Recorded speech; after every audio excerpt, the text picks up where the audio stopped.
Good morning, USA. This is Broscussions. I'm one of your three hosts, Dev, and above me and to the left is Hello, it's me, Jacob. And to my, I guess it's technically it's to my it's left to your right here. left, To but this person here, it's to their left that I'm pointing at him. But it's physically you mean my your right. no, it's physically your left. No, Or because he's still to my right here. Like as I'm looking at him right here. Anyway, the person next to me on top. Boy, Brad, in the flesh, in the dark. You know how we do it. Peak Gamer Hours. Yeah, exactly. You know how we do it. Well, But yeah, we'll get right into it. Yeah. This episode probably gonna be Get right into probably me. another NFL centered episode, but until the Super Bowl, it's gonna look like this. After the Super Bowl, what we're gonna talk about, we'll figure that one out. We'll get more Feel into like it, fucking we'll take get a into more hike. non-sports, bring back some tier lists, do all the good stuff. Yep. But before we get too much into it, I do want to say our predictions from last week. I want to give a round of applause to Brad. You had the 6 out of 6 on those playoff game picks. Thank you. Congrats, Brad. Yep, he picked all of it. I do want to say, on here I won no money because I got greedy and added like player props as well to like the game outcomes on my bets. But yeah, You son of a bitch. I win nothing, and I've never felt greater about it in my life. Yeah, hey, good for you. Hey, Thank you. It makes you look good. It makes you look Thank good. you. So take Brad's bets. Take Brad's picks as your bets. Smart Brad's man. bets. Jake still had 5 out of 6. Bets. I had 4 out of 6. Brayton had 4 out of 6. So none of us did. What game horrendous. Oh, the Bucks Cowboys game. Jake, you picked the Bucks, right? Yeah. Yeah. Okay, and then because I went solo. I was the only one that went with Cowboys. You're the one with the Cowboys, and then me and Brayden picked the Chargers. But going back to last week, I guess we can kind of go in order. The 49ers Seahawks game kind of went as we all expected. That one, nothing really surprised me. The first half, I was kind of surprised, and then after the half, the game just was over. I was kind of excited. I thought it was actually going to be like a decent game. That's what I expected too. And then second half came out, and Brock Purdy didn't look nervous really anymore. And yeah, some unfortunate things for Geno Smith. Yep. I will say there were definitely I do think some of the hate on Brock Purdy is kind of weird because they're like, look at these throws and his receivers bailing him out. And it's like, that's just football. Like, obviously he's not like a Patrick Mahomes, Burrow, Trevor Lawrence, where he's going to put it right on a dot every time. But I mean, yeah, you can say there's been times where Brock Purdy's like playmakers have bailed him out, but like he hasn't fucked up. He hasn't ruined the offense. No. Yeah. And the way I see it, I think these people, they're just haters. They don't like that he's doing well. They don't like that my dog is over here dogging him down. I will say, though, I did watch too much Iowa State football when he was there to fully jump on the Brock Purdy train. But I will say, so far, he's done a damn good job. And you know what? I want to say I was I don't remember if Devin was on board, but I was on the fucking Brock Purdy train as soon as he beat Tom Brady in his first start. Oh, yeah, I was on that bad boy. I think Dev was too. I also don't think people understand that a lot of like the fandom that's come around this guy is like a meme almost. Like, yeah, like people literally compare him to. They say Patrick Mahomes is worse, clearly like as a joke, but like these fans actually get fucking butthurt. It's like it's all right. It's a joke. Because there's like the one meme where it's like there's always the copy and it's like Brock Purdy falling to the ground throwing the ball, and then it shows Patty, and people are like, dude, he's not even close. I'm like, shut the fuck up. Like, people just don't take irony and satire very well anymore. At first it was a joke, and now it's literally evolved into like it's not really a joke anymore. He's not elite, but like no, he's elite. Good enough. He's elite. He's elite. Don't get hurt. It seems to always be the Chiefs fans that really get offended with this Brock Purdy shit, and it makes no sense, but yeah, that's all right. Fuck him. That's how it is. I will say I am curious. I should say curious. I'm interested to see what San Fran does at quarterback. Because Brock Purdy's played so well, and then they traded up obviously for Trey Lance in that draft, and now there's rumors about them possibly wanting Brady. But it's like the price tag on Brock Purdy and how he's played is enough to make him the guy because you can just continue. You can add a free agent or two that you probably couldn't have before. Yeah. Like, if you were paying like quarterback top money. Because I mean, Jimmy G is gone. I think that one's very obvious. Yeah. I mean, if Brock Purdy is their guy, Trey Lance, honestly, they could keep him, but honestly, they could just trade him. It is a possibility. Yeah. So it'll be an interesting offseason for the 49ers. Because Trey Lance has played, one full game, and when he did, it was during a monsoon in Chicago, so we haven't seen Trey Lance to say anything, but... Yeah. I mean, do you guys think they'll have? I mean, it's kind of early to tell, but Brock Purdy starting next year, would you give him the starting role? I think. What would you guys do in their situation? So if I'm San Fran, I go into the season with Trey Lance and Brock Purdy as the quarterback room, and just have them compete. Whoever wins the job wins the job. Whoever loses, obviously, your backup. I agree with it. Yeah, I mean Trey Lance, I don't think he's lost the job, but like you said, and like the spring training or spring training and stuff like that, then that's when you have like the QB competition, and see how that goes. I think too, like Devin said, the one game he played in, what was that, last year was a monsoon, and then this year he snapped his leg. So no, that was the one game. That was the one game this year. The first game of the year, yeah. And then last year too, as well. He really didn't have a fair shot last year as well, because when he came in and played, if I remember correctly, San Fran was battling some injuries, so he didn't really get a full look with the full team. Yeah, that was almost like garbage time, not fully, but right.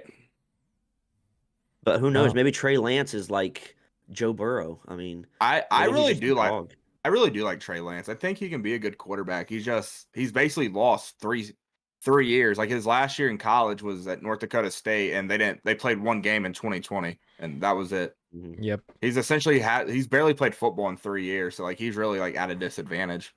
Right. But and then what was the next game, Devin? The Saturday night game was Jags Chargers, which that's right. Holy shit. Man, I'm glad I stayed up for that one. How the Chargers do it, I passed out at halftime. And I think and what did we talk about last week, Brad? When we talked about that game, I don't trust the Chargers. The Chargers are choke artists. Hey, that was probably the hardest charger of charging off charging. Yep. I do want to bring this up because it's been a huge thing on social media. Justin Herbert is getting little to no hate over the loss. Granted, if you put almost any other NFL quarterback in that situation, they would 100% get blamed. Now, I'm not a Herbert hater, in any manner at all. But I do kind of agree that, when you look at those situations, Justin Herbert is given the benefit of the doubt. I think what really overshadowed that the coaching is Brandon Staley. And the Joey Bosa situation that happened. Yeah. Yeah. I think that all those two little headlines there are what really overshadowed Justin Herbert. Because I think some quarterbacks just get picked on and others are given the benefit of the doubt of it's not their fault, it's the coaches. Yeah. But I think you kind of have to go half and half and almost. Granted, I will say the Chargers offensive line in the second half sold, but you're still as a quarterback, some of it does go on you. Because look at the Falcons. Right. Matt Ryan received every bit of blame for that game, even though that's not his fault what fully happened to the Falcons, right? So I think Justin Herbert by the media is definitely given leniency because a lot of quarterbacks would have been roasted, but it's not going the other route. You can't say it's completely his fault, but it's kind of a mix. Media's been so weird about quarterbacks, so it is weird. And to me, I would always say I would always disagree with it, but now I would say Justin Herbert's on that level, like a Burrow, Mahomes. Yeah. Like he's on their level. Like, oh yeah, you can't teach like the throws and stuff that he makes.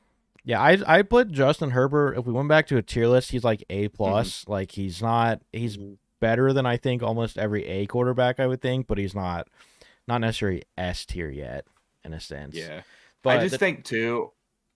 Go ahead. Go ahead, Devin. I didn't mean to cut you off. But the Chargers, they just aren't. It's just the organization's got to do something. That's exactly what I was gonna say. You don't fire. Obviously, I understand keeping Brandon Staley because they made the playoffs and they are making staff changes.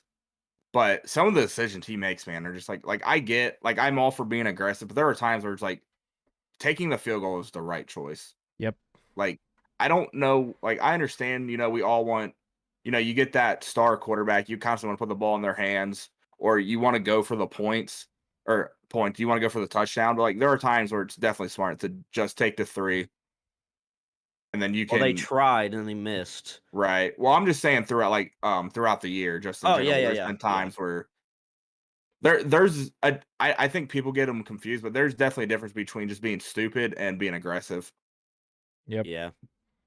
But going to the other side of it, Doug Peterson, I mean, you did everything right given the first half. Yeah. To take a quarterback that's thrown 4 interceptions in his first playoff game and turn it around into a we can win scenario. I mean, you got to have confidence. If you're an NFL coach, you should never like lose confidence after something like that. But Brandon Staley's just a fucking idiot. We can just be honest. Yep, that is very true. So especially too with like Sean Payton now being available, like why the fuck wouldn't you offer the bag of him?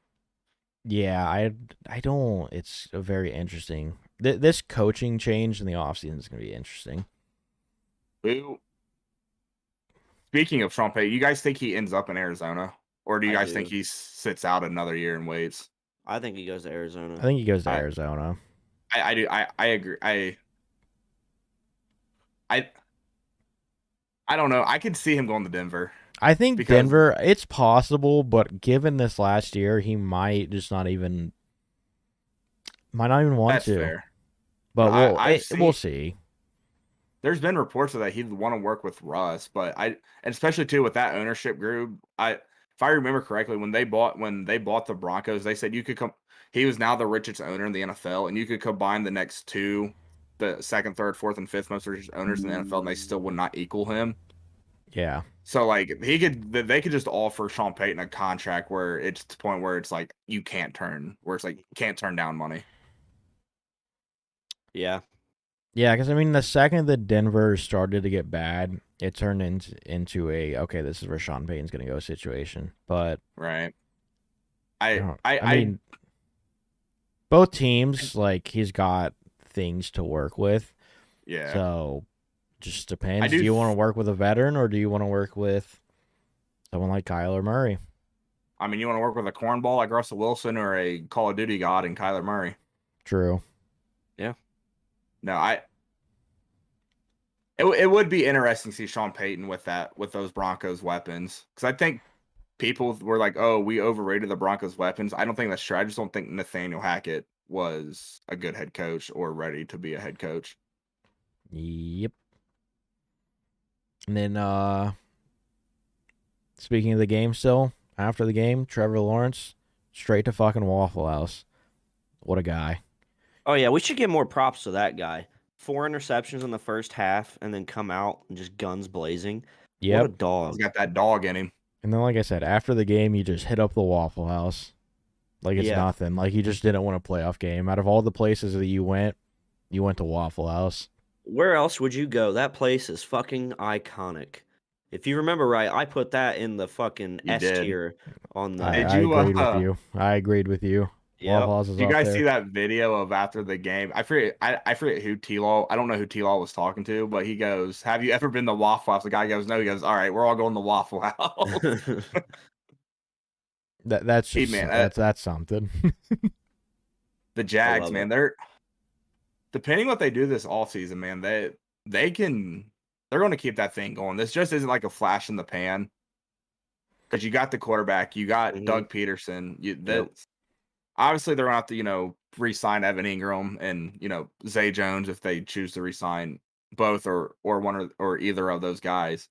But you got to think now, like players have seen like what Trevor Lawrence is, with like an actual functioning fucking coaching staff, and you got to believe there's going to be guys that are going to want to play with him, kind of like we've seen in Cincinnati with Burrow, and somewhat in LA with Herbo. Moving on to the. Oh, go ahead. But no, I just want to wrap up the thought on that game. That comeback is it's crazy. I think it was Jake that said it. Like, throw 4 picks in the first half and not think twice. Which, like, to be fair, what 2 of them weren't his fault. One was deflected, and the one was defensive. Yeah, was DPI that wasn't called.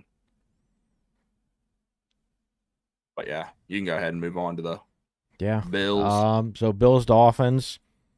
We all were pretty keen that the Bills were going to win, but the game definitely did not pan out in the way that I thought it would. Yep. The Dolphins using a third-string quarterback in that situation. I mean, even though the Dolphins lost, given the season and given everything they've been through, you have to give the credit to McDaniels for what he pulled with that team. He's absolutely. He's a fucking stud, man. And man's on the sideline fucking hitting his vape. What a guy. I seen that. One of us. What a king. He's like hiding it behind the fucking playbook. It was in his glove. That's why Brad bought his vape. He wants to be Mike McDaniel. Exactly. It was in his glove, if I remember correctly. Yeah. Yeah.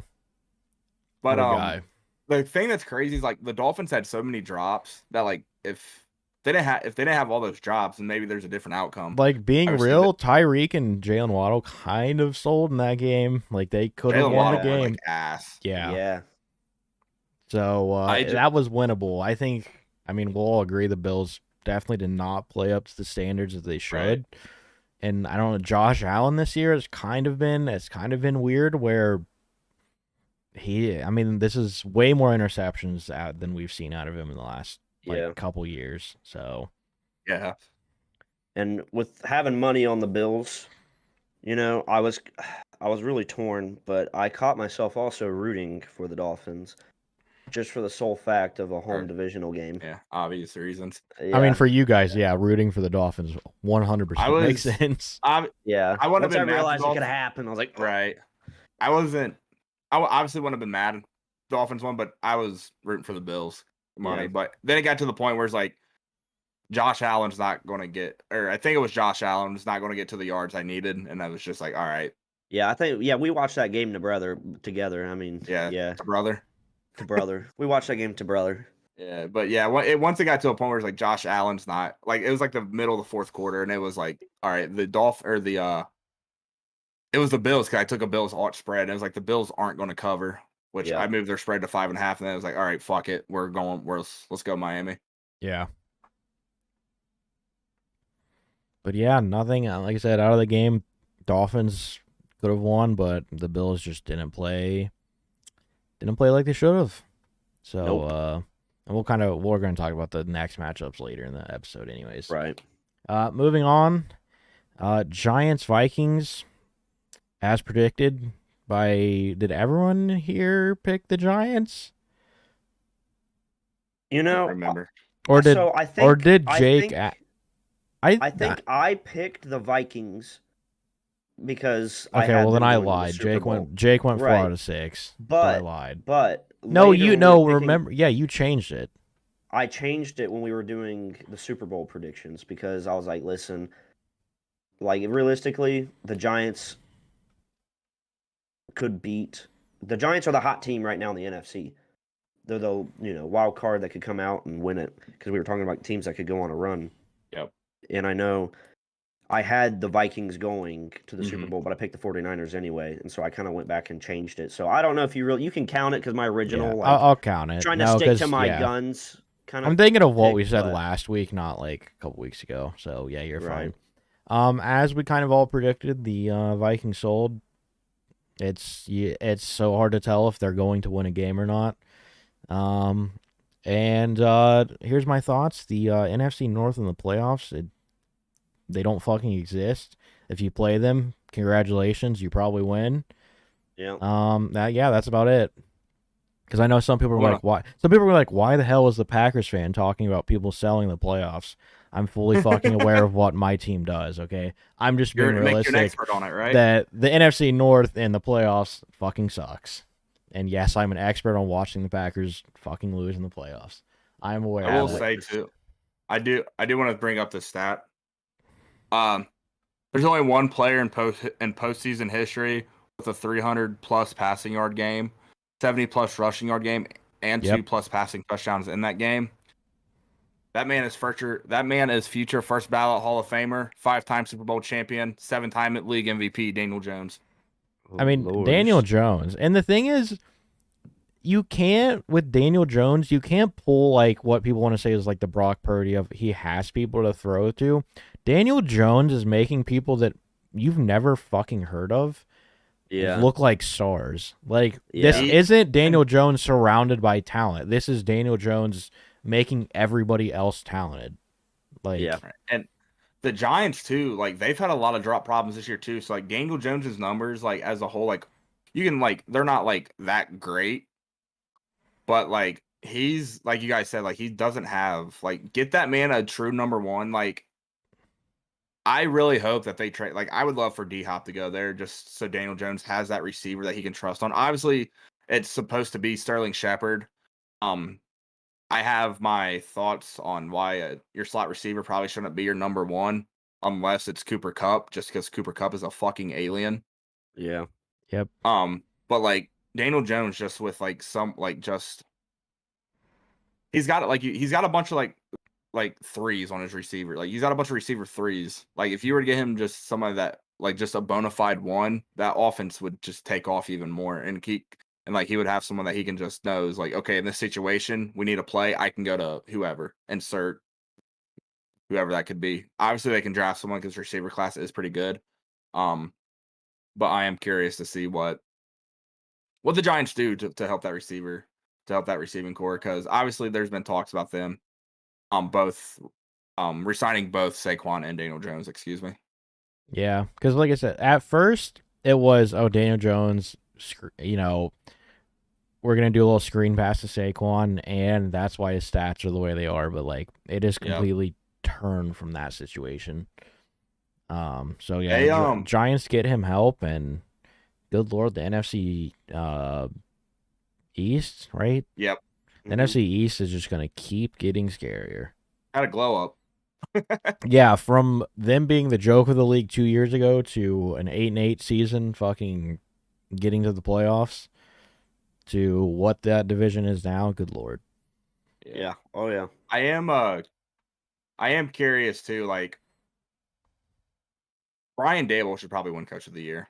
That's another example. We've talked about it. We've talked about it with the Jags, but that's another example of coaching matters. Yeah. Later, after the playoff talk, we are going to do the NFL honors. Like we all have our picks, so we'll get more into detail on that later in the episode. So stay tuned for that for sure.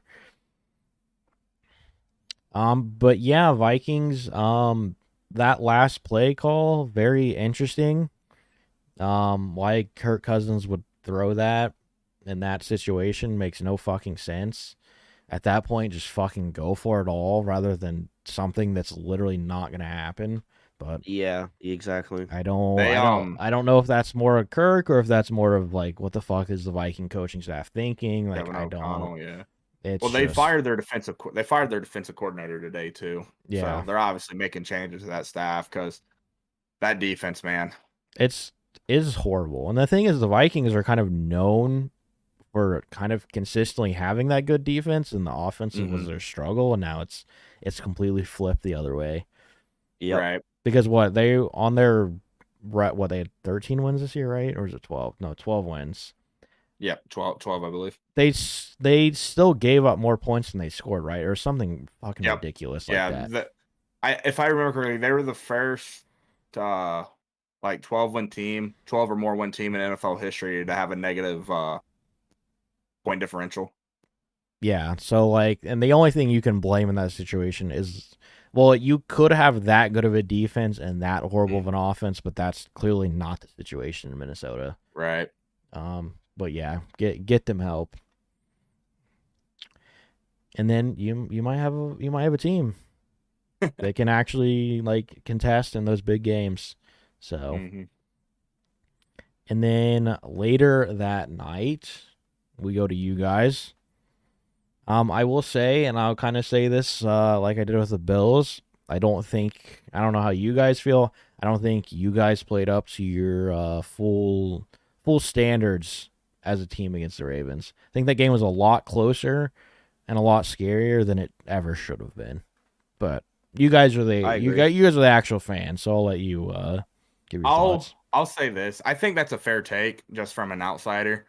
I will say I thought that game would be close. Now that being it like that, I didn't think. I thought it would just be a tight game, but we would eventually, start to kind of pull away. I thought the Ravens would cover. The spread was 9.5. I thought Baltimore would cover, which they did. But yeah, I know this is kind of jumping ahead, but like Ravens players and organization kind of throwing Tyler Huntley under the bus after the game when he played his ass off is definitely a choice. Like the snap over his head, picking it up, escaping a sack, and getting a first down. Obviously, when he was supposed to go under the sneak and went over, and Logan Wilson and Pratt knocked it out, and we got the Hubbard yard dash. But yeah, I think too, like even like after the game, Jesse Bates said like they're excited to get back to playing real football and not having to defend a triple option, which is kind of funny. Yeah. But I think that they were just wanting to get out of that game with a win, and they kind of did tighten up a little bit, not in a good way. But yeah, I think that they were just kind of looking ahead to Buffalo, to be honest, and it almost cost us. Yeah, I think that was just. I mean, you look at it with the Bengals game and the Buffalo game. That's just division football. You're right. Playing a team 3 times in the same years, that's difficult. Yeah. And if you look at Bengals seasons past, playing the Steelers, playing the team the third time in the playoff doesn't really go well for the Bengals. And so I was just happy to get the result that we did. Yeah. I was just more so wanting to get the win than it. Just win and get out with no injuries and wins. Obviously, the no injuries part didn't happen with Jonah going down, but I will say Jackson Carman didn't look too bad. I know I'm pretty sure he got credited with a sack on him, but if you watch like the actual play, Samaje Perine was supposed to chip the end and didn't and just went straight to his route. So that wasn't on Carman. Because if you watch, Carman's kind of leading the end to where Perine's supposed to chip him, and Perine just runs right past him. Sounds about right. Yeah, that game for the way that game ended, well, I mean, it was the beginning of the fourth quarter, I believe. It was pretty early in the fourth quarter. The play from Sam Hubbard, that was exciting. That was exciting. I could imagine how the fans were. I could imagine how you guys were in the crowd. Like it had to be fucking insane. I will say, for a second, I was extremely worried nobody was gonna block Mark Andrews. I'm like, dude, because like watching from the TV, I'm like, is somebody gonna fucking turn around and block this guy? Like Sam Hubbard's fast, but he's not that fast. Yeah. And then dumbass fans are like, that's a block in the back. No, he got pushed on the side and lost his balance. There's a difference. I'm not gonna lie, when I first saw it like live there, I was kind of worried because from where we were sitting, it looked like a block in the back. But then after seeing videos afterwards, I was like, oh, yeah, no, that's not his hand was put into his side, and then, like, as he fell, his hand, like, shifted to his back, but that wasn't – the push wasn't in the I will say, like, people saying it was a block in the back are wrong, because if you're running side by side with somebody, he initiated contact in front, which allowed Marcus Bailey to kind of, give him a little push. And if you also look at who's saying it was a block in the back, I mean – yeah. It's Ravens fans, so I mean, yeah, but no, that was a huge play for you guys. Yeah. But yeah, anyone blaming Huntley was never supposed to play in this game in this situation, and he still put up a fight. So if you're actually blaming Huntley, you're a fucking idiot. Agreed. Like I think it's I think it's over dramatic shit of fucking Brock Purdy stepped in and is doing what he's doing. So every fucking third string quarterback in the league should come in and play like that is fucking ridiculous. I think the standards for backup quarterbacks is getting ridiculous. Just because there's one that can do it doesn't mean every backup quarterback is fucking Brock Purdy. or even has the weapons that, like, if Tyler Huntley had what Brock Purdy had, yeah, it'd be a different situation. But the Ravens also, that was gonna be my their organization is weird. Like, I don't understand what they're trying to get, because we'll see if Lamar Jackson's even there next year. Yeah, and also Tyler Huntley doesn't have Shanahan either, so yeah, that was gonna be my point too. Like the weapons, like San Fran just got fucking weapons. Yeah, you can't you're bringing in Huntley and you want him to win against a team on a 9 or like you guys have won a lot of games in a row. We haven't lost since Halloween, so whatever that math. So 8 or 9 games probably in a row that you've won, if not more, and you want him to go into Cincinnati and beat them, and you guys don't like to give your quarterback somebody to throw the ball to, is ridiculous. Yeah. So, and I'm saying that as a neutral. I'm not. This isn't the Bengals bias. If anyone fucking thinks that. But yeah, I don't think the Bengals played up to their full standards, but they got out with the win, and that is what matters. Mm-hmm. And then the last game of the wild card round was the Cowboys versus Bucks. The Cowboys kind of ran them over. Yeah, honestly, I didn't even get to watch this game. I was pretty sold that it was going to be a close game, and the Bucks would edge it out. However, that was not the case at all. I think the Bucks, like, the only reason people even gave them a chance was it's Tom Brady. That's the only reason you ever give them a chance. But clearly, we can see the Bucks that team doesn't have enough to make that happen. Right. So, like I said, up to their standards. So, like I said, Tampa Bay was just old and slow, and I expected Cowboys to be able to use their athleticism. I didn't expect a blowout like that, but it went Dallas jumping out early, kind of. Yeah. Even with Brett Maher's inability to make a fucking PAT, which was weird, missing 4 straight is weird. I never felt like Tampa Bay was going to come back. And I mean, it's also like the decisions by Tampa. I mean, you just have old people, but like when you have Tom Brady, he threw damn near 70 passes. Like, you just have Tom Brady fucking slinging the ball and hoping. Like, that is the situation that, like, you've put this in. And, like, not to fucking discredit Tom, but you haven't given him the people or that's going to fucking work. Right. And you can't establish a run game. Like, and Dallas's defense, we know how good it is. So, it's going to be tough. But that game, nothing special happened. It's kind of Dallas just ran them over. That was about it. Well, there was the kicker. Well, he mentioned it. Will he play? Will he play next game? I think he will. I think people overreacting that like he's lost his job. That's very stupid take. They still won. He's been phenomenal the regular season. Like, they're not going to get rid of him. It's just an odd thing. And even all the players have backed him up. So, that's how it is. I think maybe McCarthy shouldn't have sent him out again. Like, and just been like, let's just go for 2. Fuck it at this point. Not try to fucking kill my guy because it looked like he was crying on the field damn near. So, is what it is. You guys think Brady plays next year? Yes. I think Tampa. Go ahead, Jay. I think he stays in Tampa. I think that this is the last time we see Tom Brady. I think that's it. I don't think Tampa has something to offer for him to want to stay. I don't think he goes back to New England. I'm just gonna say that, but we'll see. You never know. If he leaves Tampa Bay, there's only 2 options for him. It's New England and Nashville, Tennessee. And New England does not make any fucking sense. Well, I think if he was to go back to New England, Mac Jones gets traded to the Raiders. Yeah, I guess I could see a couple trades happening to where, like, and a few people going like, I say Tennessee because they were in on him to the last minute before he went to Tampa Bay. Him and Mike Vrabel played forever in New England. They're still boys. And people saying that they need to go to a full rebuild. Talk about the Titans, I don't agree with. They just need to retool. They make a couple moves. They create some cap space. Obviously, Tom Brady's known for taking pay cuts. Take a pay cut, and you get Tom Brady, you're going to get guys that are ring chasing to follow as well. Yeah. Yeah, I could see them trading Mac Jones and some picks and maybe a couple other things to try to get Devontae Adams. Maybe get Devontae Adams. So if Brady goes to the Patriots, I think DeAndre Hopkins gets traded to the Patriots.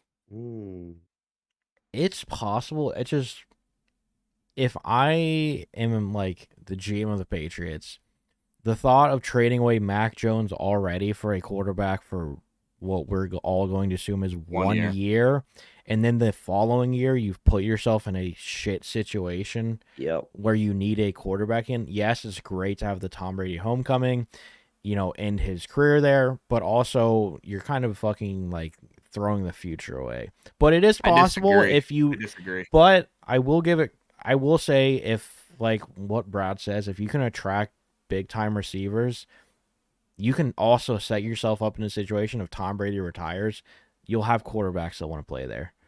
So you also can still put yourself there. If Brady does go back, obviously, they trade Mac to the Raiders.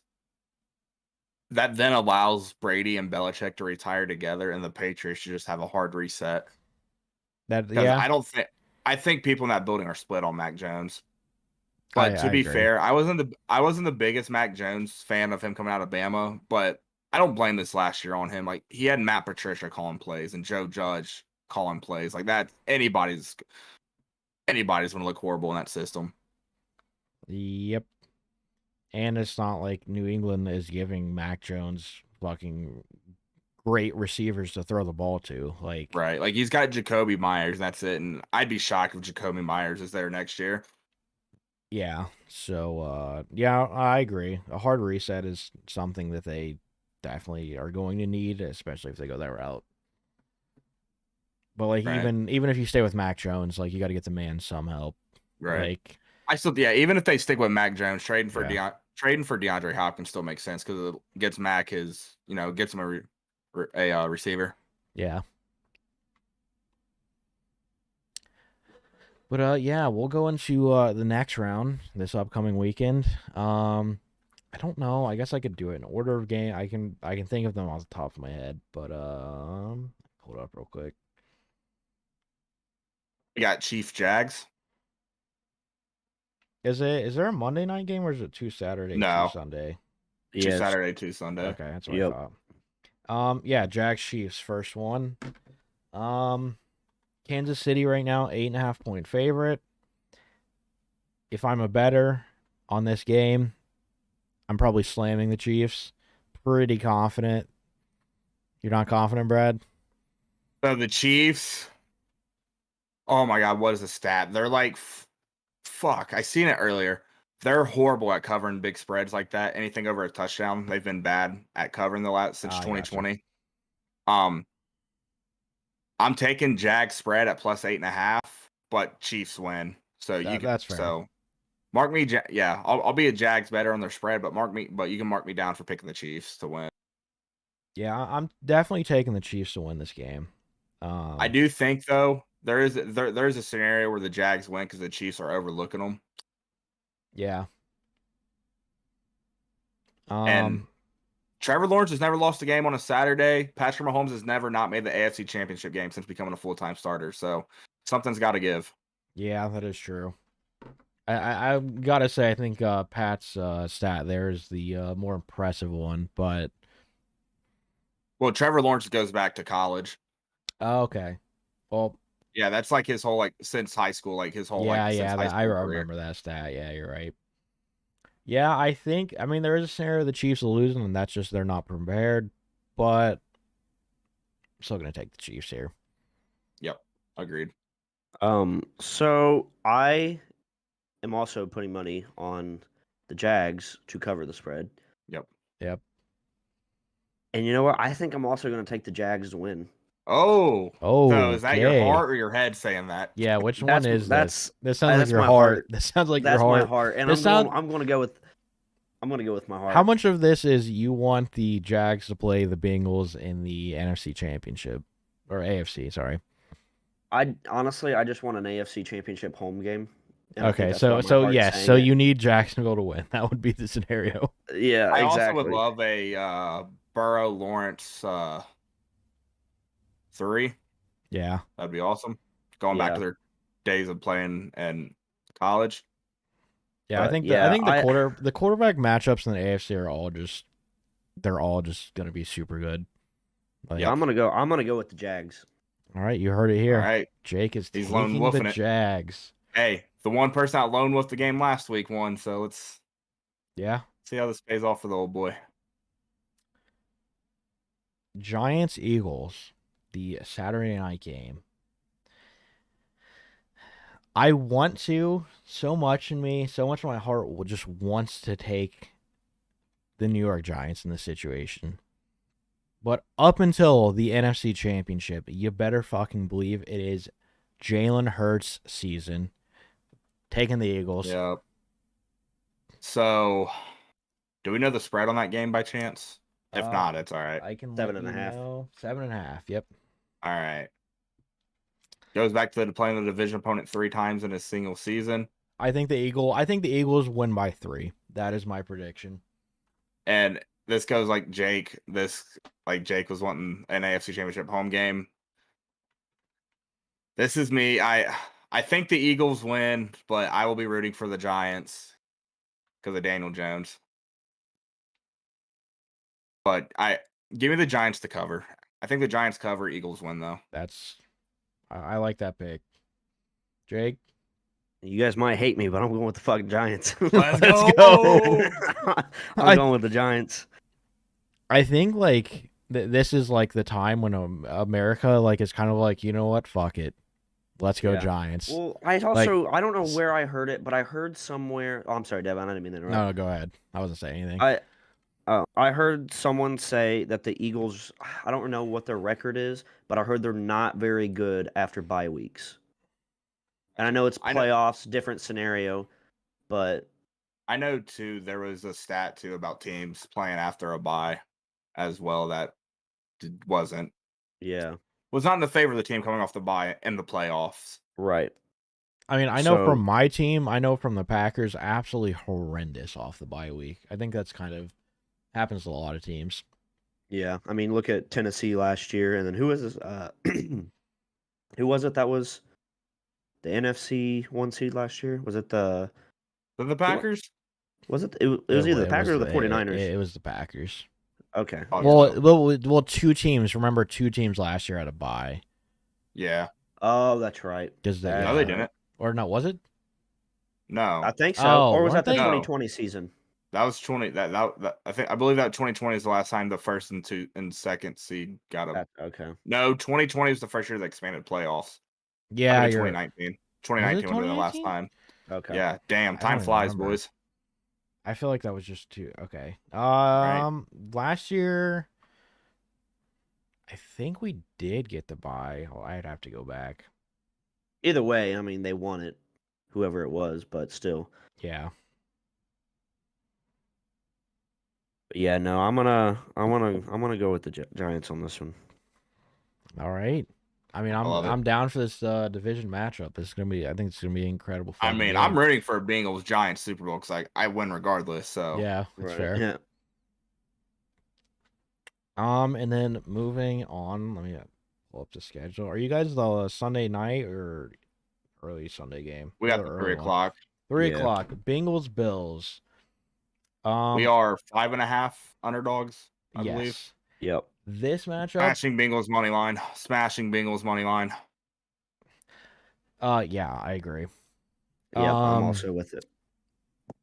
I said the Bengals are going to the Super Bowl, so I'm sticking with the Bengals.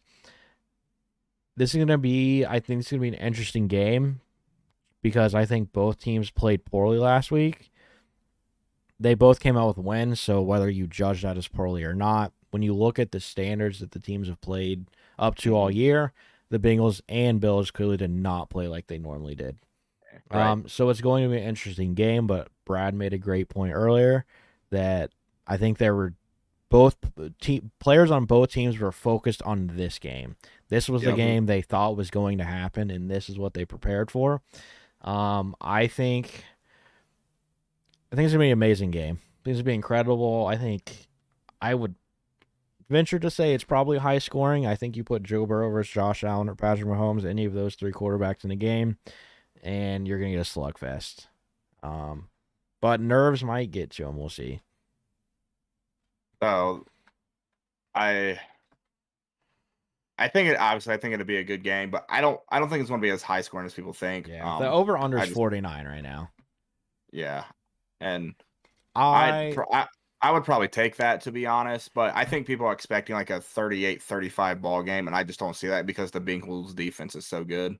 And the Bills, even though Von Miller is hurt, have gotten healthy. They've gotten Packer legend Micah Hyde back. Yep. Jordan Poyers has played, yes, but he's battled some injuries all year, and it seems to be like he's finally 100% healthy, as 100% as you can be in the middle of January for a football season.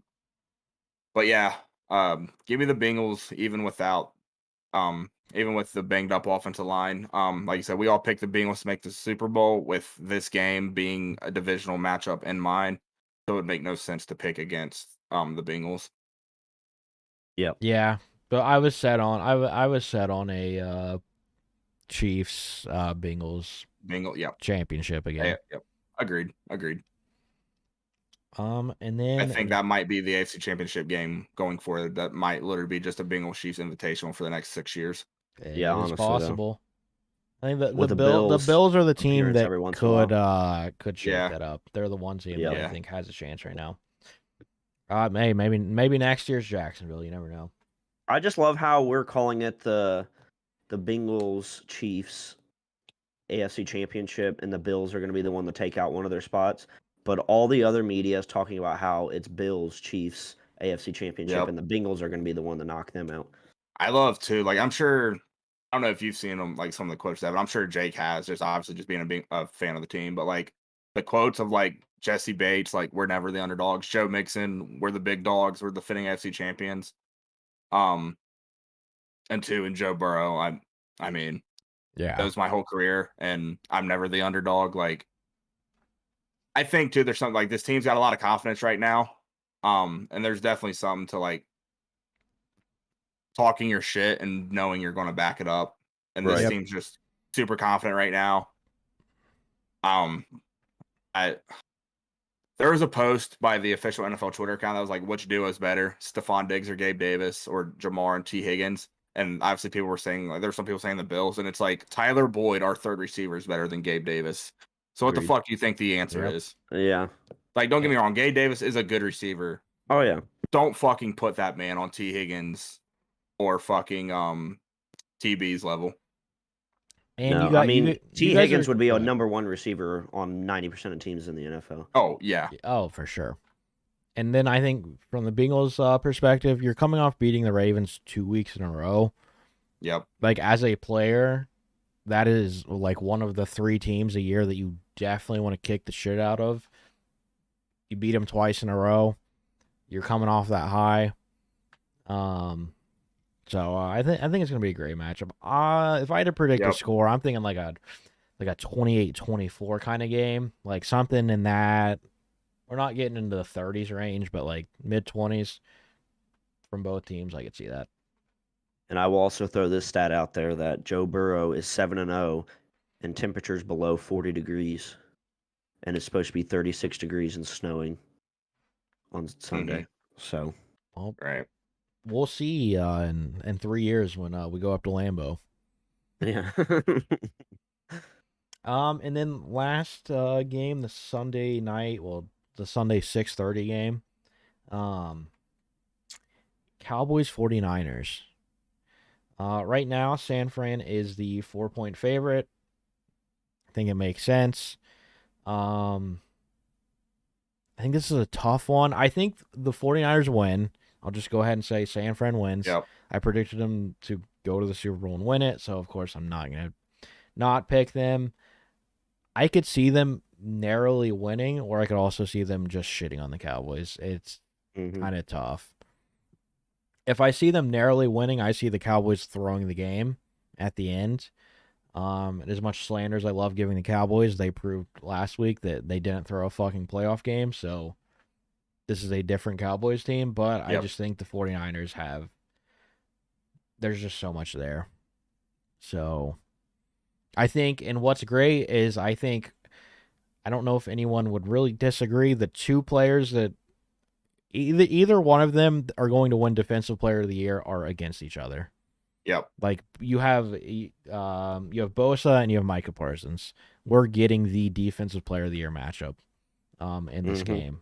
So I could see it being low scoring. But if San Fran just all of a sudden pulled it out and won by a lot, I wouldn't be surprised. Maybe I say that as a Packers fan and watching San Fran shit on us every time, but just how it is.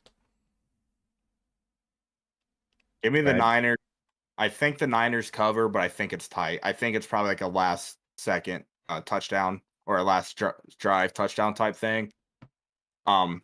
But I do think San Fran covers, but I do think the game is tight. And the Devon's point, I would not be surprised if it was a low scoring game, and it came down to like a sack late by like Nick Bosa or a big play by Fred Warner in the middle, or even just a play on special teams. But I do agree, San Fran wins, but it's going to be tight. That probably might be the best game of the weekend. I would not be surprised if it ended up being. And like Brad said, the Great White Hope will win the game, I believe. Christian McCaffrey, not Brock Purdy. Brock Purdy is the second Great White Hope. Exactly. Jake? I am also going to take the 49ers to cover. And I didn't put a whole lot of respect on the Cowboys last week with the Bucks. Same here. So I'll give them a little bit more respect this week and say they will only lose by 10 this week. Damn. But I don't I mean, see... last week you and Braden hit it on the head that the 49ers were going to win by a good margin. They didn't win by 3 touchdowns, I don't think, but it was close. Yeah, I think I only said they would only win by 2 scores. You said 21. You said 3 touchdowns. Oh, did I? You said 3 scores. Braid said by 21. I think they won by like 18 or 19. It was close. Good job, Jake. But yeah, that's going to be a super game. I mean, I think all of these matchups. If I want to say one that's probably the least likely to one, it would probably be Chiefs Jags, because I think that's the biggest chance of a blowout of any of these games. But I still don't think it's likely. I think we're gonna get 4 amazing games. So I will say this past weekend was one of the best weekends for playoff football in a while. Oh yeah, I mean last year was so good too, though. Yeah, but still, like you had the blowouts and the 2v7s, and this year those weren't really like that. I mean, San Fran technically blew out Seattle, but that was a tight game all the way to the 4th quarter, so it was interesting. Yep. But boys, our picks are in. The picks are in. Yep, I'm going. Yep, Bengals, Chiefs, Eagles, San Fran. Just to clarify. Yeah, I agreed with you completely. And Jake said Jags, Bengals, Giants, San Fran. Yep. Yeah, that covers kind of our playoff. Next, we'll move into the NFL. Good thing we don't have a big fan base, because they would be fucking ruthless to me right now. Yeah, but when it happens, I'm sure anyone that listens to this podcast that is a non-Bengals fan is probably like, these guys are just gonna pick the Bengals every week, aren't they? And you're fucking damn right they're going to. They're not gonna not believe in their team. Yeah, well, when your quarterback's Joseph Lee Burrow out of Athens, Ohio, that Ohio fuck, of course I'm gonna pick him every week. There exactly. You go. And then we are 2 weeks away from NFL honors. That last week, January, first week, February. I believe so. It's always the week before the Super Bowl, which Super Bowl is the 5th this year, right? Yeah, it would be February 5th. So, we're about 2 weeks away from the NFL honors, but the NFL honors are a regular season award, so we're not putting playoff bias into it. So we will go down the list. We'll do MVP, Coach of the Year, Offensive and Defensive Player of the Year, and then Offensive Rookie and Defensive Rookie of the Year. Starting with MVP of the year, Jake, who do you got? So this is going to be off the top of my head because I forgot to do this. MVP, obvious. It's obvious. I think it's obvious. Patrick Mahomes. Yeah. I'm also taking Patrick Mahomes. I think Jalen Hurts was the only one that was going to challenge that, but I don't think that Patrick Mahomes is not winning it this year, and I think he deserves it. I do too. Can't argue with the stats. Another 40 touchdown. Well, he had like 11 or 12 interceptions on the year. 5,000 plus yards again. Got to go with Pat there. Coach of the year. Brad kind of mentioned it earlier. I gotta go with Brian Dable. I agreed. The Giants making the playoffs and turning around their season like that. Can't disagree. Yeah, I'm gonna go with Brian Dable. I think this one's more like it could go other ways. I think Doug Peterson deserves a lot of respect for what he's done in Jacksonville. He won it, but like what McDaniels is turning the Dolphins into. Yep. Like I could see him next year, depending on where the Dolphins finish. There's a chance that he takes it next year, but this year I am taking Brian Dable. Yeah, I'm agreeing. I think we're all unanimous. Yeah, I think a lot of these we might just be unanimous. I think Offensive Player of the Year. I think this one is pretty easy. I think it's Jay Jettas. I don't know if you can really go somewhere else with this one. If you go into if you start putting in quarterbacks, maybe, but like the awards are kind of weird. Offensive Player of the Year, I think of the best non-quarterback, and I think it's Jay Jettas. Who'd you say? Justin Jefferson. I agree with Jettas. Oh. I agree. Yeah.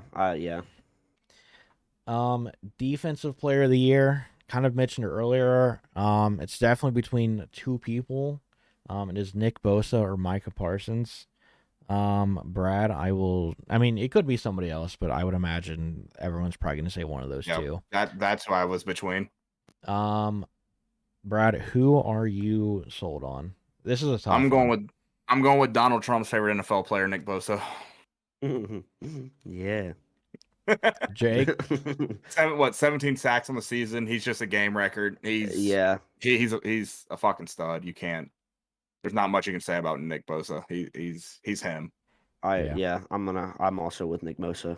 I was between the two, like Brad said, but the end of the season, like midway through the seasons, I was thinking Micah Parsons, but I think Nick Bosa takes it. Like Brad said, Donald Trump's favorite NFL player. Moving on to the rookies, Offensive Rookie of the Year. I will start this one off. This may sound biased. It is 100% Kenneth Walker. I don't fucking care. Oh, I'll say this. If he wouldn't have been hurt, it would have been Breece Hall. Yeah, that's fine. He got hurt, unfortunately. I'll say this.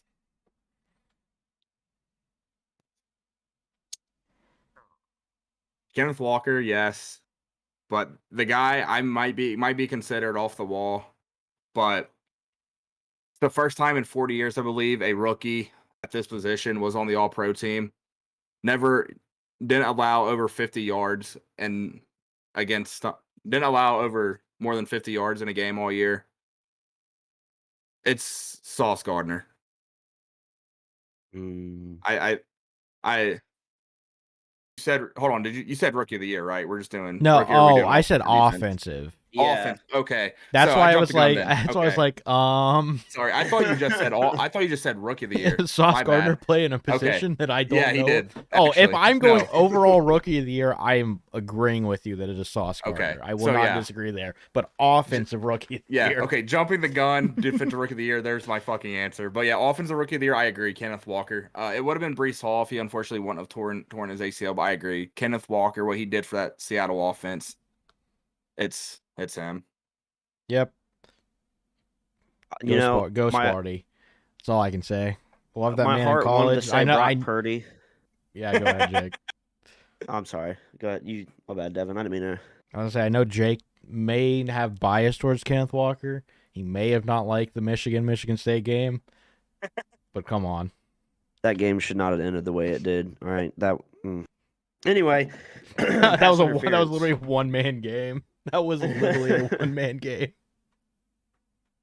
But I think if Brock Purdy had a longer season, if he was, in the season, if he played more games in the regular season, he would be my pick. But we're not talking about QBs, I guess. So yeah, I feel like I have to go with. You could talk about QBs, that's fine. But I mean, agree that's that right. He hasn't played enough games. That's no, right. But I would have to go with Kenneth Walker. I can't think of anybody else that did more. Yep. Proud to pick K9. Defensive player of the year. I think most people are unanimous. Sauce Gardner. Oh, yeah. Aiden Hutchinson, I'll give you the runner-up award, but it's Sauce Gardner. Sauce shut down every number one receiver that he went against. Yep. He's that dude, just to put it point blank. He's him. He is him. Yep. Yeah. Man, did we go unanimous on every single one of these? I think so.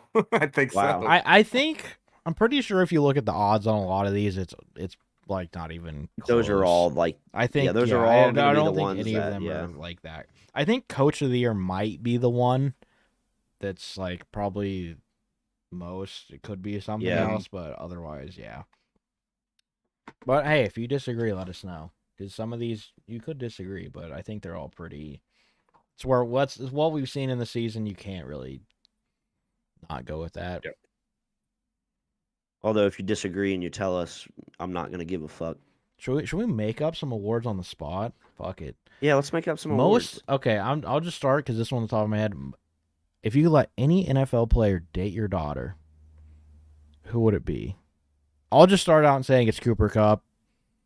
A lot of grit. I understand. Yeah. Cooper Kupp's that guy. Yeah, nice guy. I would have to say Braxton Berrios. A lot of grit out there, on those jet sweeps. I've never seen a white man get so many jet sweeps called for him. Just a lot of grit out there. Sneaky athletic, first guy in, last guy out. Lunch pail type of guy. So I'm going to go with this person just for the sole fact I kind of had this discussion already a few weeks ago when the Bengals were playing the Patriots. So apparently it's Joe Burrow. And the only reason I'm saying it is because we were I was at my sister's house, and it was me, my brother-in-law, and my older sister. And we've learned that Joe Burrow is building a house in Bellbrook. Okay. And so you're stalking him? No. I don't know where we heard it, but that it got brought up. Gotcha. But we were sitting there and we were talking, and I said, "Holy shit!" I said, "If I could have Joe Burrow in my family, I said this would be the best thing in the world." I said, "You know how many jerseys I could just get him to autograph for me and stuff, right. Anybody on the team." I was like, "This would be sick having Joe Burrow in the family." And so we were sitting there joking about setting him up with my little sister. Saying, "Come on, you got to take one for the team and go marry Joe Burrow so we can have him in the family." But yeah, for that reason and that reason only, I'm gonna go with Joe Burrow. I mean, he's lacks some grit, but it's an acceptable answer. Yep. Agreed. I don't. That's the only one I have on the top of my head. I don't know if. All right, I got one for you. Yeah. Said this in the group chat. Most likely to pull a Dennis Rodman. So if you've seen The Last Dance, there's a part in it where Dennis Rodman in the middle of the playoffs just disappears for 48 hours to go to Vegas and party for 48 straight hours. So you got the NFL most likely to pull a Dennis Rodman. Most likely to pull a Dennis Rodman. So Damn. as soon as you said that in the group text, I was thinking like, Antonio Brown, but I was like, wait, he's not. See, that's the anymore. thing. That's the first one that comes to my mind. I might have to go Mike Evans. Ooh, really? Yeah, kind of his mentality kind of plays me that way a little bit. Not that it's bad, but he's a good family man, you know. Yeah. I'm going with Jamal Williams. Antonio Brown was always the Jamal obvious. Williams. That dude's a clown. Bro, no, Jamal Williams is most likely to go home and watch anime, not fucking go to Vegas. Are you kidding that me? dude looks like he's ready to fucking get it. Ooh. Actually, at this point, I'm taking Tom Brady. Oh yeah, yeah. Honestly, or Derek Carr, just because he doesn't want to fucking. He's not. He's already in Vegas. That's the issue. If you're already, I can't pick a Raiders player. You're already there. Right. For no reason other than just because I could see it happening. Give me Sammy Watkins. For no reason other than for whatever reason, I could see Sammy Watkins. I mean, yeah, because his NFL career is basically disappeared anyway. Yeah. Yeah, I can see that Watson. one. I can see that one. Do we have any? Deshaun Watson. How about you see him dipping? God. Yeah, I feel like that would be too easy though. Yeah, you're right. Good point. Oh, okay. More serious. Who do you think would be most likely to win an Olympics? Most likely to win an Olympic medal, and what sport do you think it would be in?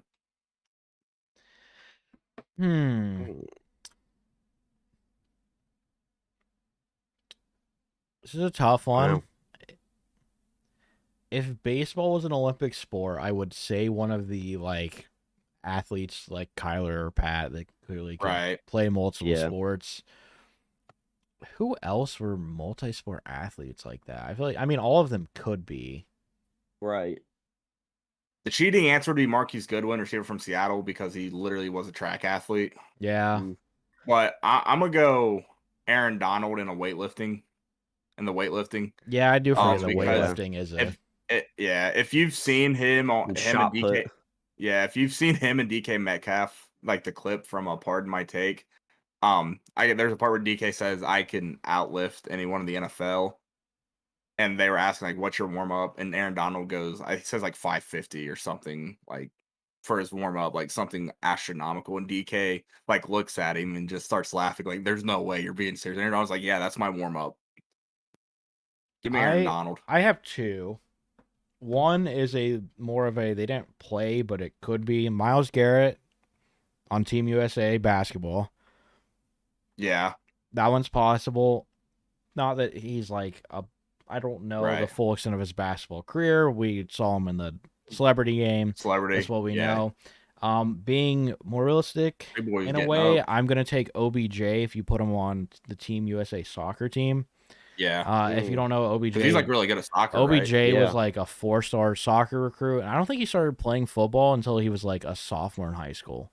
He grew up playing soccer. Just casually picks up the sport and becomes the number one prospect. Literally. OBJ didn't play football his whole career. He was a soccer player, and then he was a fucking damn good. If you've ever seen his NFL pregame routines and his college, he literally was doing fucking keepy ups with a soccer ball. He used some of those drills to improve his footwork in football as well. So give me an OBJ, put him on Team USA next to the LeBron James of soccer. We're winning a gold medal. I'm trying to remember who it was, but there was somebody being recruited by a college team, a college football team and a college basketball team, and I can't remember who it was. I just heard it maybe a week ago. And they're in the NFL, or they're... Yeah, they're in the NFL. There's a lot of athletes. Like I said, if baseball was there, I would easily give me Patty or fucking Kyler Murray. But Kyler. Yeah, I'm just going to have to take a pass on this one because I can't think of dude's name. Think of one. Just think of... you could think of one that you think if you put him in another sport that would just fucking be a beast. OBJ's, I think that's the best one. Yeah, that's fair. I was just thinking of Myles Garrett was my unrealistic one. OBJ is kind of my more realistic one. Right. Yeah, I can't think of one, so I'll pass that one. That's fair. I'm trying to think what other ones. I mean, I can think of funny ones, but they're all like literally centered at one person. Like I said in the group chat. Right. Oh, you mean like most likely to go to a massage therapist? Most likely to choose a career path that Antonio Brown has chosen. Most likely to commit tax evasion. That's a good one. I think it's Tom Brady. That's my answer. Give me Aaron Rodgers. That's a good one. I feel like Aaron. I feel like with what we learned with Aaron, I feel like that man is just secret. Like secret. I think both Aaron Rodgers. So we don't. I think Aaron just strictly. It's kind of weird in the U.S., government. but like soccer is the big example where players go to play in certain countries because taxes work completely differently and they keep more money. For example, in soccer, if you play in Spain, their taxes, there's like hardly any compared to the other countries you play in, so you get way more of the money of your contract. Aaron Rodgers and Tom Brady are definitely two that would go to a place with less taxes to keep more money. Maybe it's just because they're old white dudes. I don't know, but like I said, give me Rodgers straight for the fact that we've learned that man hates the fucking government, and that'd be his way of fucking the government. Even though they're going to get their money eventually, but that is fair. Well, speaking of Rodgers, I think this is kind of a good segue. I do briefly want to talk about the Packers just because Rodgers is on the Pat McAfee show. If you haven't seen the clips, I will tell you. Aaron Rodgers Tuesday, baby. Packers fans are very up in the air. I've actually seen a lot of them that are kind of over Rodgers. If you haven't seen the clip of it, I advise you go and watch it, but to put it short, the big part he mentions is he doesn't know if he's going to be back or not, and it all depends if the Packers keep he wants the Packers to keep his close friends, which includes Randall Cobb, Robert Tonyan, guys like that. From a Packers fan's perspective, if we're going the route of only keeping the guys that Aaron Rodgers wants, I don't think we're ever going to win shit. This might sound like, yeah, we're throwing away Rodgers, but at a certain point, the team has got to get what it takes to win a championship, not your fucking friends. Like, I think next year is his last year as a Packer, and I think if you think that he goes anything over that, like, that's wild. I think that's it. Gotcha. But kind of putting the Packers in the situation of keep my friends or I'm out is, I think, pretty fucking shitty mindset. Because if they're not gonna be good enough to win a championship, what's the fucking point? So to combat that, go for it. Wouldn't you want somebody? I mean, obviously Aaron Rodgers wants to fucking win. Yes. So I mean, wouldn't you want guys that he trusts and wants around? But that's what he's already gotten. That's what the Packers organization has become. Right? Like, why the hell would Randall Cobb ever come back to the Packers? It's because Aaron Rodgers said, I'm leaving if you don't fucking bring him back. So what do you... He trusts him. I think Rodgers will be back. I don't think he turns down the money. I think it would be fucking crazy for him to not take the money. Think, though, you guys do. Obviously, Christian Watson has turned into a stud, but I do think getting another receiver would help. Yeah, like I like keeping Randall Cobb. There's nothing like keeping someone like Randall Cobb. There's nothing wrong with that. But if you're gonna get mad because they add other weapons, that feels like you're replacing your friends. Like, it's kind of a weird situation. Yeah, but, like, because you're forcing the Packers into these are the guys I want. This is my lineup, which is odd because if they're trying to get you a winning lineup, which knowing the Packers, who the fuck knows what they're trying to do. Do it. But I do think it's his last year next year. Just get it out there. I mean, do what you got to do to win next year because Jordan Love isn't going to come in and win the first season. I doubt it. You never know. But I don't know. I think it was a weird thing from him. I get you want to play with your friends, but I think winning is the more important thing that should be on his mind. But I don't. I didn't see the clip. I feel like I watched that whole interview, but I don't remember him saying that. Yeah. So unfortunately, that was like the first That was probably the first Pat McAfee show that I've missed since I really started watching fucking last year. Yeah, of course that was that was of course what Pat was gonna bring up is, are you still a Packer? And it was reliant on who was there. Okay. And then he mentioned like David Bakatari, Randall Cobb. So he didn't say like, I want my friends. He just said, if you bring back. He said he wants those players, which are his friends. Some of it you have to look at, like, right. Randall Cobb still does well under Aaron Rodgers, right? But it's very obvious he has his close friends, right? So we'll see. Keep him happy, but also like that doesn't mean you can't get people. Right. It doesn't mean you can't get people to win a championship. Yeah.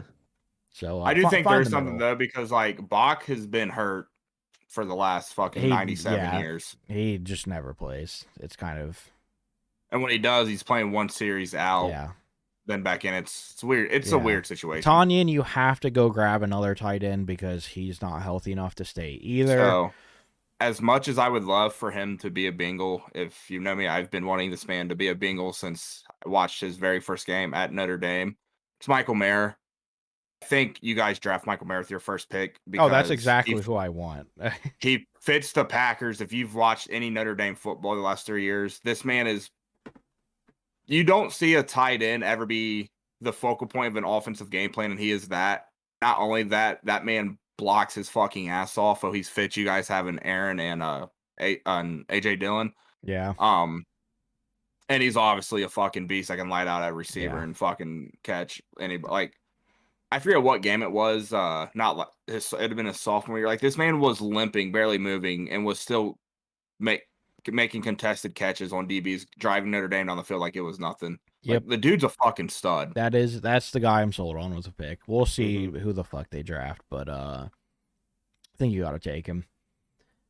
Also, Mercedes Lewis was also in the conversation. I'm like what the fuck does keep? He's a good veteran. He's a good veteran, but like, yeah, you want Robert Tonyan and Mercedes Lewis, like we got to compromise a little bit. Right, you got to be one or the other. If Tonyan just never got injured, like, he looks spectacular, but it's been tough since then. And then one point he brings up later, not about the Packers, he brings up the reffing situation, which the Chargers game, if you watch that, the thing with Bosa was complete bullshit. What he actually said, I don't think we know. But as a ref, if you're going to go chase down a player and then they say something to you and then you throw a flag, what the hell? Also, the missed offsides was horrible. Like, what?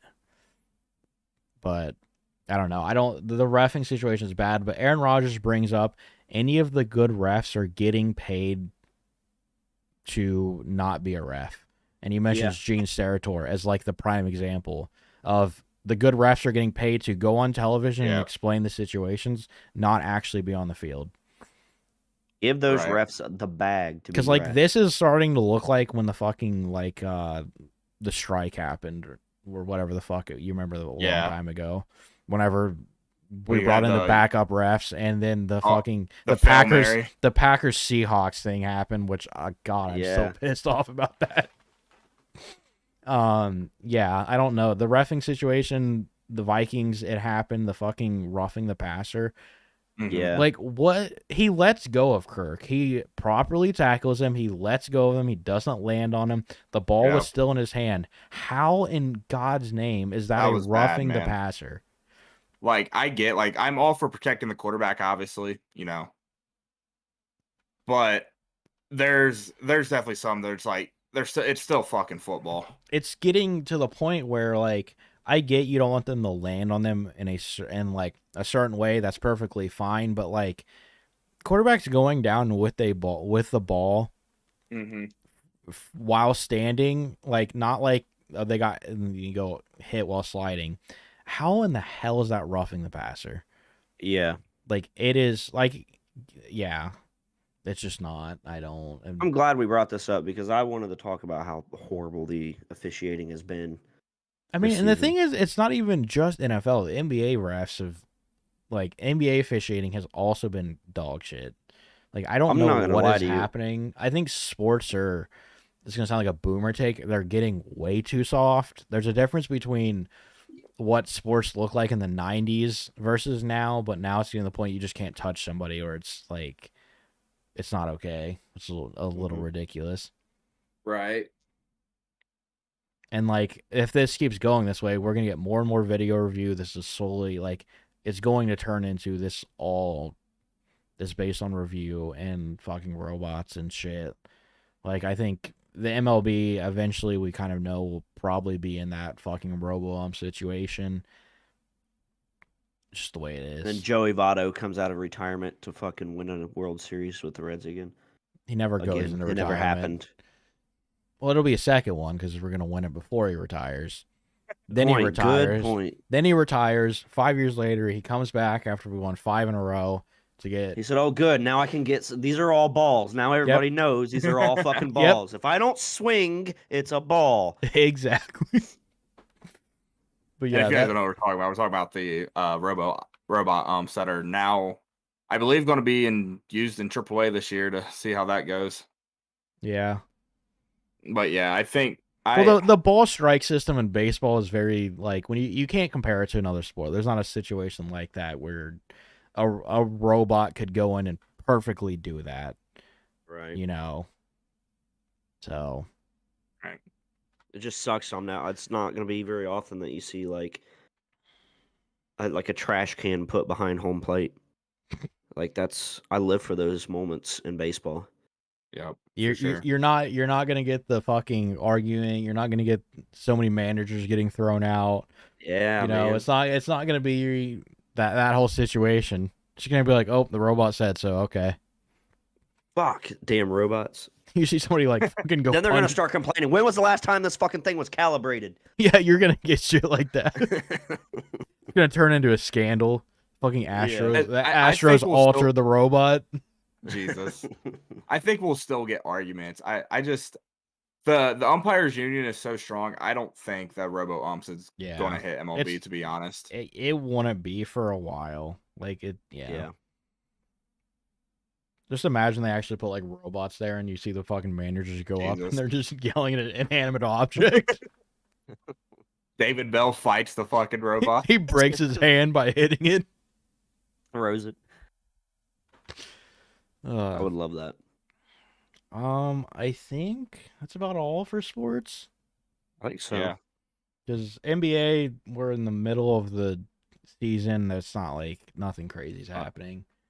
That I can think of MLB or NBA wise. Going a little bit to the non-sports, I did want to bring up Velma on HBO Max. I think most people at this point have heard about the show. Right now, it's sitting at a 1.4 on IMDb. It is the worst rated television show / movie of all time. And I can't fully blame it. If you don't know, it borrows characters from Scooby-Doo. So to say it is a spinoff is not very realistic. But it's centered around them being in high school. It includes Velma, Daphne. What the fuck's the other guy's name? Fred? Yes, thank you. Fred. His name is Fred. Yes. I couldn't fucking remember it. And then his name is not Shaggy. It's his like middle name. Yeah. He goes by like his middle name on this one. And then Scooby-Doo literally is not in the show. To put it simple, they changed the race of some of the characters. If you're actually upset by that, then yes, you could call somebody a racist over it. But the point is, the show just fucking sucks. The humor is horrible. It doesn't deserve to have anything to do with Scooby-Doo.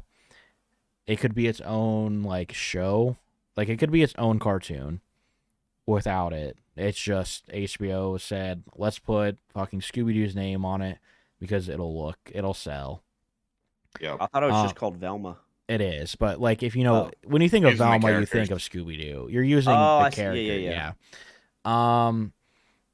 So like Velma, they changed the way she's not like her personality is not the same from like all the Scooby Doo shows. Mhm. Shaggy is I forget his name in the new show, but it's a completely different character. Whether he's like Wilford or something. It's something. It starts with a W. I know that.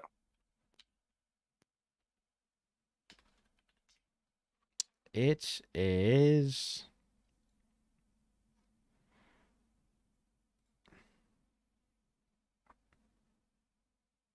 Norville. Norville, okay. Which that's Shaggy's like actual name, but in the show. Right. But in the show he is specifically like referred to as Norville, not they never call him Shaggy. His personality Wait, is Shaggy's actual name is Norville? Like even in the old ones? Yeah, you didn't know that? No. Yeah. But his name like he goes by Shaggy, but nobody calls him Shaggy in the new show. Like nobody even knows that. But changing the characters' personalities and then they've turned it into like a fucking adult humor show. So not like the lines of South Park or Family Guy, but more like Bob's Burgers or Archer, like that kind of comedy that's more centered towards adults, but it's not like over the top. Right. Right. But the jokes, like it's like they're targeting Zoomers, but they just don't make sense. Like the characters constantly talk about fucking smoking weed, like shit like that. It's very interesting, and I think HBO has completely fucked it up. I mean, all over Twitter, people are making fun of it. The jokes are just corny, but so corny it's cringe. And they just took Scooby Doo's name, Velma specifically, tried to profit off of it, and now we have this garbage. So a lot of people out there saying if you don't like the show, you're racist, specifically because Velma and Shaggy are now black. That has nothing to fucking do with it. The show is just. Why can't I just dislike the show? It's just not good. It's just people use that as a means of saying you don't like it because you're racist. Right. That's not the case. I could care less if a movie or a TV show, and we've seen it, especially in today's culture, we've definitely seen it more where even books or other things get translated in new movies or shows and they change the race or the gender of the characters. If it's still good, I don't care. Like, it doesn't bother me like at all. But if you take away from what it was, it's not the same thing. Right. We don't care about gender or race, all right? We want good writing. That's what we want. Yes. And the writing is fucking terrible. Look at oh shoot. So Avatar The Last Airbender. Right? Yeah. The sequel series to that oh crap, what's her name? Started with a K. Yep. Shit. I literally just rewatched the show like 10 times. Fuck. Korra. Is that what it is? Yeah, it's The Legend of Korra. Yeah, you're right. The Legend of Korra. Yeah, and so she was lesbian in that show, but nobody gave a fuck because it was good writing. Exactly. She wasn't lesbian until the end of the show, but still, no one gave a fuck because it was good writing. The show was written beautifully. Yeah, that's like all that matters to people is they're so hyper focused on that shit that's if you don't like something, it's because of something, race or sex or all that kind of stuff related, which is just bullshit. If it's good writing, I don't care. If it's bad writing, it is what it is. And I've seen that books. Like I can think of, I don't know how many people had to read Ender's Game in high school. I did specifically. I had to read it. Yeah. I didn't actually read it. And then they turned it into a movie, and the one character changed from like an old white guy to a black female, and people were upset. And I'm like, it doesn't matter. The movie hasn't even came out. Like you can't judge them changing things. If the character is still the same character and portrays the role it's meant to be, it doesn't fucking matter what they are. That doesn't mean shit. So yeah, get them producer Dev. Just a shit show. Fuck you, HBO. it's this thing of using old IPs and just trying to milk the shit out of them by putting them in new stuff and hoping because they know the people that watch Scooby-Doo are older now, so they're like, well, let's try to make this shit. Well, it's still about fucking teenagers in high school. I don't give a shit. And then you add this fucking corny humor, this corny like stoner humor on top of it. Just doesn't make sense. Well, too, like to your point of using all these old IPs, because no one can come up with anything original, so they keep relying on the past. Disney's done it with Star Wars. Like that one's like the biggest one. They still try to do shit with with Harry Potter all the time.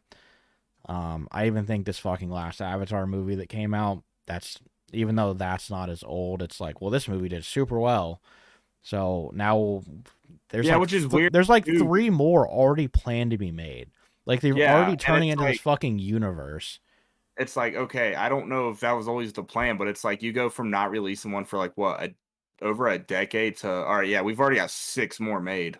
Like, and it's like, if these were going to come out, they originally would have been in the plan, but it's, we saw how much money we made. Mm-hmm. Right. Now let's keep going. Like when Star Wars was originally made, it was this is the plan, we're sticking to it, if it does so bad we can't afford it, so be it. But this is the story, this is the plan. Then you have shit like Avatar where it's like, well, so this was the story. There was no plan for another one, but since we made so much money, fuck it, we're going on to the next one, it's just stupid. It's so much. I think even some people might get upset. I think Marvel, when it comes to TV shows, is just milking. Like, some of them, they're just fucking milking. They're like, oh, people like the comic, so turn this into a TV show real quick. So I think the problem with Marvel is that with 2020 happening, they had to then release everything, because not everything was supposed to come out in that short of a time, so they kind of got fucked over. Yeah. But I mean, but Marvel's doesn't like all their shit's still good though, so it's not like they fall into that realm. Well, this new phase has not been very good. Some of their TV shows, I feel like the amount of money they brought in definitely forces them into this, like, the way these phases have gone. It's like, shit, get it out, money. Like, this is just so fucking, like, because I think up until the end of Avengers, like, this had all been planned forever, and then it was like, holy fuck, we have made so much money. Start coming up with shit. But some of it they're delaying, which means I think they do somewhat, like, care still. Like, it's not all money. Because, like, Fantastic Four, as much as it's pissing me off how much is getting delayed, there's hope that they're not rushing it, right? Yeah, exactly. That's why I'm cool with delays, as long as you're, like, making the movie better. Exactly. Take your time. If you got to delay something, so be it. Just give us, quality content. But yeah, I don't know. Media just kind of went that way. Let's steal old IPs and milk the shit out of them. Right. Like, if I would still watch Scooby-Doo now, but not when you turn into that shit. Exactly. Scooby-Doo is a fucking amazing show. But here we are ruining it. Once again. Next, we're going to get a fucking show about Courage the Cowardly Dog, and he's in fucking high school or something. Oh, boy. Oh, God. The show was so underrated. It was such a good show. Dude, as a kid, that shit terrified me. I was like, fuck. Oh, fuck yeah. But I couldn't stop watching it. Right. I couldn't stop watching it, but I'm like, bro, I'm going to have nightmares about this shit. Like, yeah. Shit is weird. Well, moving out of that, I think you have something written down, right, Jake? Yeah. So, someone posted on Reddit seeking legal advice. Classic. Yeah. Oh, God. But basically, the story is there's a woman here that cheated on her husband years ago. And she doesn't keep in contact with the guy. She doesn't have his number, nothing. They literally had sex on a work traveling event. And then she never spoke to the guy again, nothing. Well, she's never told anybody. And then she went to her church and did a confession, and because she felt so guilty about it that she had to do something, and so she confessed it to her priest. And then it seemed like she came home and to her husband throwing all of her shit out of the house. And it turns out it's the priest followed up with the husband to make sure that she had told him, because she said she was going to, but she hadn't done it yet. And so the priest followed up with her husband and was like, "Hey, did she tell you this?" And she didn't. And so when she came home throwing all her shit out, so basically the priest had the ultimate bro move. Defied God and said, "Fuck this bitch. I'm gonna make sure this husband knows his wife is a goddamn skank and he ain't no cuck." But now she was on there and she's asking, she said, "My whole world is exploding because I thought the confession was supposed to be private." And it says, "Does this have any legal, is there anything legal she can do with this?" Which the answer is no. It's not a fucking doctor's office. Like it's not. It's not a place that's ruled by you can't share like information like that. Religion and government don't. They're literally legally separated. They have like you can't bring the two together. So I thought that was fucking hilarious. So wait, so she cheated on her husband? Yeah, she cheated on her husband while traveling for work, and then years later she felt guilty, confessed it to a priest, and the priest went and told the husband. So she took a business trip essentially. Oh, yeah, she took a I'm gonna say shout out to that guy. Shout out to the priest. I'm gonna say hero of the week. Maybe like I don't fully understand because like I myself am not religious, so if you disagree with this, that's fine. I think some of the shit that people do and then go ask for forgiveness for, I'm like, is this real? Like, you're just a sack of shit. Like, doing that and then be like, "Can I have for forgiveness?" Like, go fuck yourself. Because some of it is perfectly fine, but some of the stuff, it's like, I murdered somebody. Yeah, like, that was an accident. Please forgive me. Like, no, fuck I didn't you. mean to murder him. Some of the stuff, fully understandable. Some of it, I think people get carried away with and like, oh, I did something. I fucking shot up a school, but I'm going to get forgiveness. No, you don't, people believe different things. But in my head, and like I said, I'm not religious. I'm like, fuck that. They shouldn't get forgiveness. They're a fucking piece of shit. Just out of curiosity, do we know how long, how long ago it was? 3 years. That 3 years? Yeah. Not that it matters. I was just kind of curious. Right. How long she sat with it. Yeah, it don't matter, dude. Like, you don't do that shit. Yep. Like, also, too, like, when people were like, I'm not saying this situation, but just like when like you see it like on TV shows, but obviously it happens like in real life where they're like, "Oh, I was drunk, I didn't mean it." There's a reason the saying drunk thoughts or sober thoughts, or drunk sayings or sober thoughts or whatever drunk it is. Words or sober thoughts. That okay. I know there's a reason that's a saying. Yeah, that's literally it. When you're like, I mean, the way I look at it, when you're intoxicated, you, at least the way I am, and I feel like most people are, you speak what's on your mind rather than thinking about it. Like, you're openly like willing to do or say something because you're in a different state of mind completely. It's just kind of the way it works. But needless to say, I hope to God that priest and that man went out for a beer that night. I hope they went out for at least 3 beers each. Yeah. Oh yeah. Because that dude probably got excommunicated from the fucking church. Yeah, I hope my man didn't get into like a depressive drinking, but like a celebration drinking type thing. Yeah, I mean, don't go to the bar and drink away your sorrow because she's a bitch. Go fucking celebrate the shit in your life anymore, my guy. Fuck yeah, you just found a new homie. Like, you guys gotta be BFFs. Yep. Now. You guys are bros for life. That better fucking be your priest for life, my guy. And when he gets excommunicated, bro, you guys go to bars every weekend. Yep. Fucking hunt that poo-tang. Yep. Watch football every Sunday at the bar and get you. That's right. And but I will say that's what God would that's what God would want. Imagine that priest. He says, "Fuck it, I'm doing everything God said not to do," and he starts gambling his fucking life away. He starts drinking every night, having premarital sex every goddamn night. Hey, well, here's the thing. Well, it depends where he's at. Listen, Maryland. I'm sorry, God, but Ohio told me it is legal to sports gamble. Yep. So, It is the way it is. Blame the government. Don't blame me.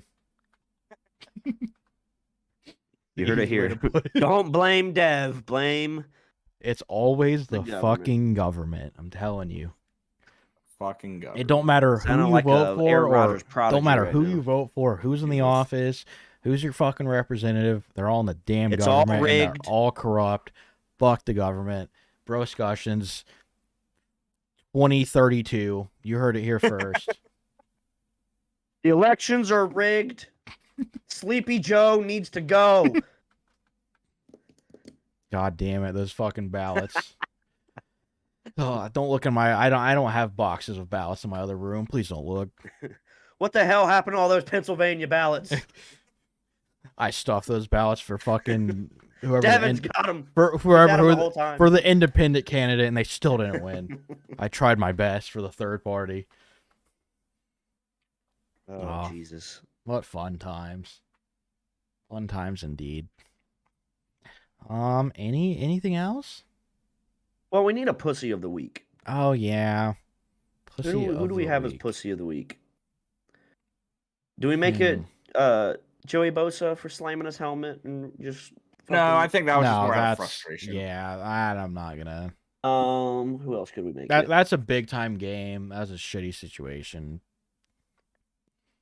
Who would be? That is a good fucking question. Who pissed us off, guys? I would say who said some wild shit last week? What's Skip Bayless doing? Check on him. Oh God. You just know he's a pussy. You don't even have to call it out. Stephen A. Smith. What's he saying? I'll say mine is Eric Weddle. He was on K Adams' show. Yeah. Said he don't think the Bengals can win because of their offensive line issues. Like we fucking weren't one play away from beating his ass in the Super Bowl last year. So I make him pussy of the week just for the sole fact that he literally this was quote what he said, not like I'm paraphrasing, but this is what he said back to back. He said, "I love the NFL." He said, "Anything can happen." He said, "But the Bengals don't stand a chance." And it's just like, how the fuck are you gonna say that? Right. Like that doesn't even make any sense. That doesn't make any fucking sense. K. Adams needs to keep him off the goddamn show.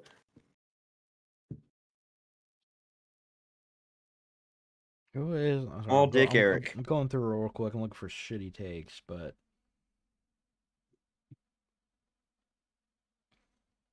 or I'll go with Aaron Rodgers just because he didn't make a decision yet. I mean, Aaron Rodgers, it's just the way he is. He's gonna make this postseason fucking dramatic for no reason. It's just he gets a kick out of it. I think he'll make his decision quicker than people realize. I mean, quicker than Tom Brady. I think within the next couple weeks, give it a month or two, the Packers are either going to tell him, yes, here's what you want, or no. Because Aaron Rodgers said he wants to come back if there's a chance to win something, but he thinks the chance of winning something is keeping all these guys that he likes. I bet we know before the end of February.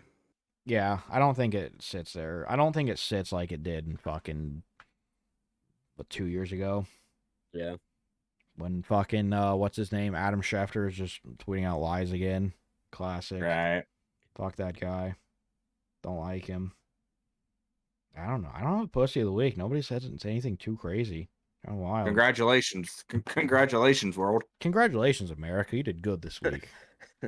Keep it up. For Devin. Please. Devin's proud of you. Yeah, no one really pissed me off. Me and Brad aren't. No one pissed me off that I can think of. No. I guess. Final thoughts? Uday and don't 99% of bettors stop before hitting it big. So create that 17 leg parlay that's going to allow you to retire early. Yeah, man. I agree with Brad. Respect, Brad. I don't have anything. All my sports teams fucking suck. It's a sad world. Is it weird that I'm always scared to hit my chest now because I'm afraid I'm gonna hit it in that certain spot of rhythm? That's actually not like so. Like I was always taught to like hit up here so you won't hit your heart. Yeah. Like hit more towards like your like collarbone. Yeah, like up towards like your shoulder. But doesn't it have to be like blunt, like a blunt hit, like some fucking 200-pound guy fucking putting his shoulder into you at 15 miles an hour rather than That just, scares me. I mean, it does. Fucking, I remember. I mean, I'm sure everyone remembers if you played basketball and the fucking Kevin Ware situation happened, and they're like, "Oh yeah, he just had a stress fracture and like it wasn't evaluated." I'm like, "Huh?" Like, so anyone could have a stress fracture and not know it and just fucking go for a jump shot and it happens. That one scared me for like a week. I was like, yeah, I was like, dude, I don't want to jump. I don't want to take a jump shot. What if this happens? That was a bad one.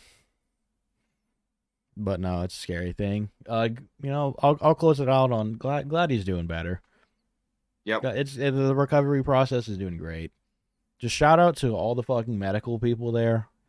Everyone that was in that situation, fucking fantastic job. Yep. And also this is a reason. This is specifically you, Quay Walker. Why you don't fucking push medical staff. Thank you, bitch.